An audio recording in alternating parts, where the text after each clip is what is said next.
I am Anju Nanda, age 54। मैं ढकौली से हूँ, ज़ीरकपुर से। मेरा वज़न 98 केजी था और उस वक़्त मेरा BMI अराउंड 41 से भी ऊपर था। डॉक्टर अमित गर्ग जी से जब मैं फ़र्स्ट टाइम सर्जरी कराने से पहले जो भी मेरे क्वेश्चंस थे, डॉक्टर साहब ने बहुत अच्छे से मुझे सभी के बारे में बताया।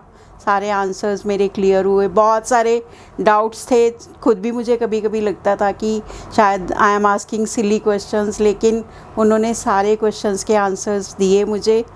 तो जब मेरी सर्जरी हो गई उसके बाद I am feeling very very very fine. मैं डायबिटिक हूँ। मेरा जो H1BC जो टेस्ट करवाते हैं वो अराउंड 7 पॉइंट समथिंग था पहले। तो अब तो जैसे हम लोग रोज़ अपनी शुगर चेक करते हैं घर पे ही, तो नॉर्मल आ रही है, फास्टिंग भी और रैंडम भी। और BP तो बिल्कुल ही मतलब ख़त्म हो गया। जैसे उसकी मैं इवन मेडिसिन भी बंद कर चुकी हूँ, जो कि पहले थोड़ा हायर साइड पे ही रहता था या फ्लक्चुएट होता रहता था, तो वो भी नॉर्मल है इस समय। और अदरवाइज़ भी आई एम फीलिंग ओके था। एक्टिवनेस भी बड़ी है और सबसे बड़ा पार्ट स्नोरिंग, जो कि मेरे लिए एक प्रॉब्लम बन गया था। रोज़ ही इस बात पे मुझे सुनना पड़ता था कि इतनी स्नोरिंग करती है, अपने हस्बैंड से भी। वो बिल्कुल मतलब आई एम सरप्राइज़ कि सर्जरी के बाद ही बंद हो गया। सांस चढ़ने में भी बहुत कमी आई है। पहले तो मैं इवन बात करते हुए भी सांस चढ़ता था, नहाती थी, कपड़े बदलते हुए, मतलब मुझे ऐसे लगता था पता नहीं क्या जंग जीत ली है मैंने। तो उससे भी मुझे बहुत ही ज़्यादा फ़र्क लगा। अब पहले जैसा नहीं। अब तो मैं 45 मिनट के बाद, सैर करने के बाद फील करती हूँ कि हाँ मैं थोड़ा सा थक गई हूँ।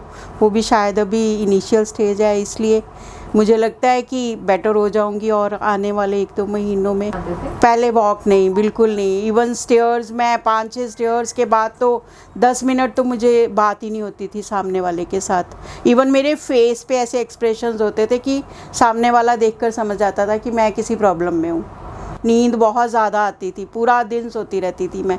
मेरे उस चीज़ में बहुत ही, जिससे मैं तंग थी, इवन खड़े खड़े भी नींद आ जाती थी। वो सब चीज़ें अब बिल्कुल हट गई हैं।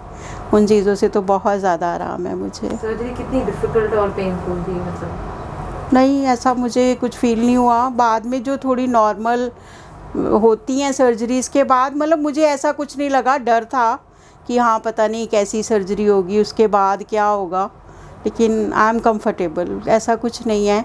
मेरे बाय गॉड्स ग्रेस स्टिचेस भी बिल्कुल अच्छे रहे।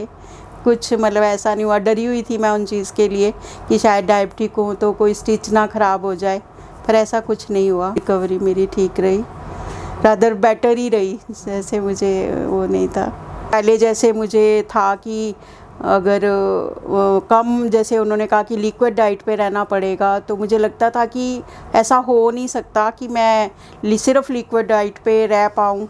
लेकिन मतलब मुझे कोई मुश्किल नहीं हुई, कोई परेशानी नहीं हुई लिक्विड डाइट पे भी रहने से, क्योंकि भूख लगती ही नहीं थी, आराम से मैनेज हो जाता। मेरा डॉक्टर साहब और उनकी टीम के साथ उनके कोऑपरेशन, उन्होंने जो भी मुझे गाइडेंस दी है, I am very thankful to them.